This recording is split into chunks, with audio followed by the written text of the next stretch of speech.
ስድስት ነው መሆነው ፈጣሪ ካልፈረደልኝ ልጆቼን እንደዚህ ተናግረው ሰይጣንን ማምለክ ጀምራለሁ።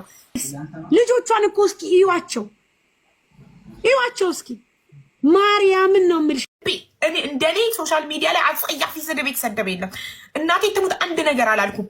በልጅሽ ግን ያማል። ልቤ ላይ ነው የተወጋሁት ልቤ።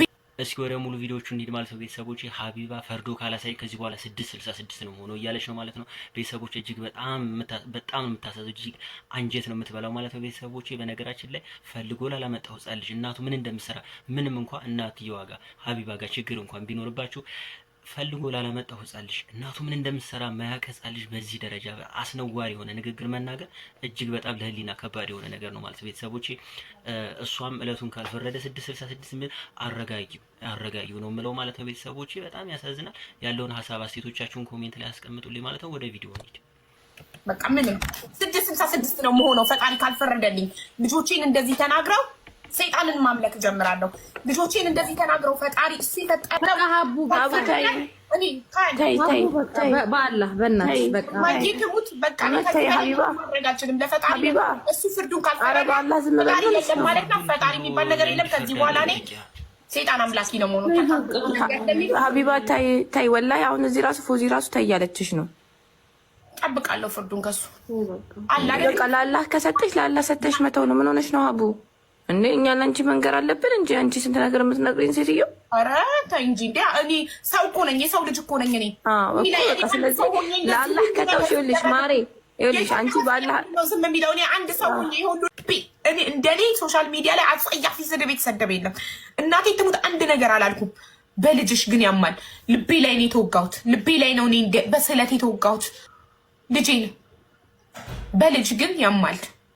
ሁሉንም ትልቅ ሰው ይሰደብ ችግር የለም። ንጹህ መልአክ ልጅ ግን ያማል። እነዚህ ሰዎች ሰው እንዴት ተስማማ?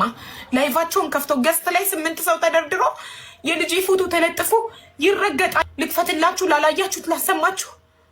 እንደዚህ ሲባል የሰው ልጅ እንዴት አንድ ሰውስ ቢሆን እንዴት ይስማማል? አይደለም ያ ሁሉ ሰው ኖ ኖ ኖ ኖ ልጇን ማትናገሩ እንዴት አይባልም?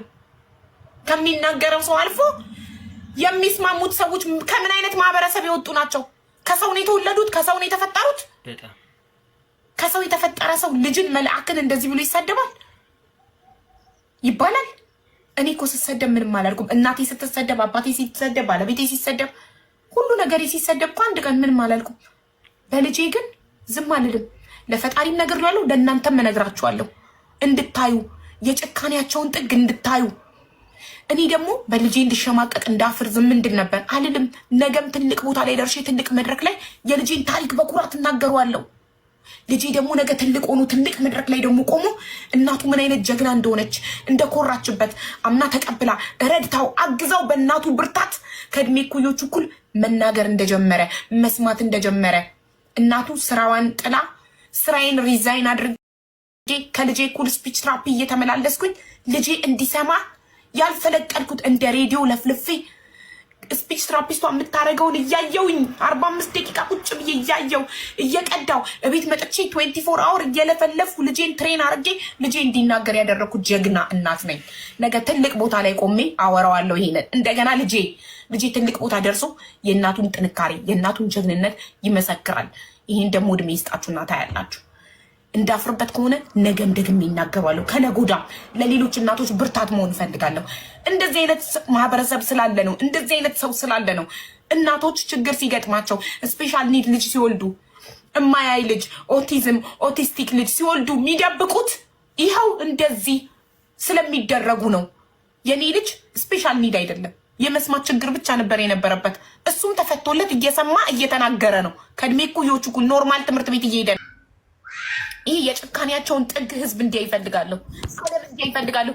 ብችል በእንግሊዝኛ በአረብኛ ተርጉሜ ማቅረብ እፈልጋለሁ ለዓለም ልጄ ላይ የተደረገውን ነገር።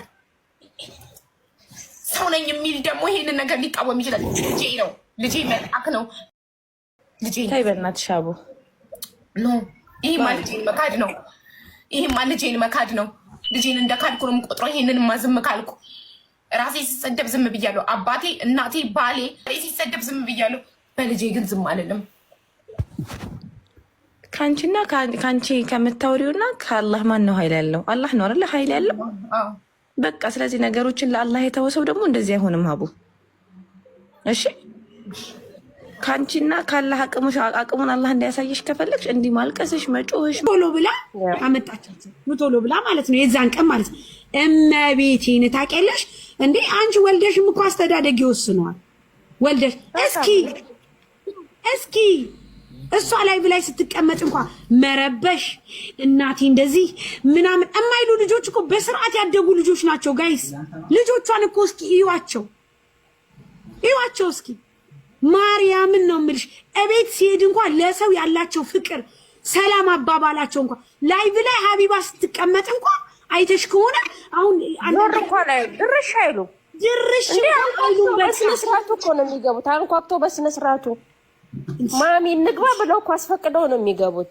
እንዲህ በቃ እሷ ራሱ በቃ ክሊር ጽዳት ምኑ በቃ ሁሉ ነገሯ ማርያምን ነው የምልሽ። እንደዚህ ተቀምጠ እዛ ቂጥን አጠፍጥፈ እንትንነት ሳይታይ ፊት ሳይታይ ተነስተ የሰው ልጅ ምናምን ነገር ስትሳደብ የምትውል መች አግብተህ መች ወልደህ መች አግብተህ መች አይተው ስለ ልጅ መች ሲጀመር መች እናት ምንም ብትሆን እናት ናት። በቃ እናት ናት። ምንም ብትሆን ምንም ልታመጣም አትችልም። ደስ የሚለው ፓርት ምንም አታመጡ።